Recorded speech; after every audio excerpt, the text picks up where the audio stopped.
ఏంటి వదిన ఇక్కడే ఉండి మాట్లాడతారు, లోపలికి రండి. వస్తాను వదిన. తేజ చాయ్ పెట్టుకుంటా పో. సరే వదిన, చాయ్ పెట్టుకుని వస్తా, కూర్చోండి. బాగున్నారా? బాగున్నాం అన్నయ్య.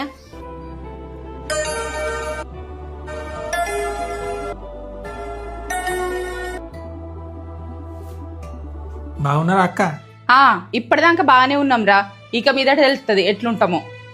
పాపం తమ్ముడిని ఎందుకే అట్లా అంటున్నావు? ఏయ్ నువ్వు నోరు ముయ్య. నోరు తెలిసినాక మెడలు పట్టుకొని బయటికి దొబ్బుతా. నీకు డబ్బులు అవసరం లేదా? నాకెందుకు వద్దు? అట్లయితే నోరు మూసుకొని ఉండు. ఈ నివదిన వీళ్ళు బట్టలు కొనడానికి వచ్చిల్లా, గొడవ పెట్టుకోవడానికి వచ్చిల్లా? చెప్పకుండా ఏంటి వదిన, పిల్లల్ని తీసుకురాలే? మా ముచ్చటేదో తేలిన తర్వాత వాళ్ళని తీసుకొస్తానులే. ఈ మర్యాదలకైతే ఏం తక్కువ లేదు. నేను చెప్పిన విషయం అన్నయ్యకి చెప్పినావు వదిన? ఏమో వదిన, చెప్పాలంటే భయమైంది. ఏం కాదు, మీరు అడగండి. ఏం చెప్పినవే వదినకు? మన గురించేనే చెప్పినావానే? మనం ఎందుకు వచ్చినామో చెప్పినావా?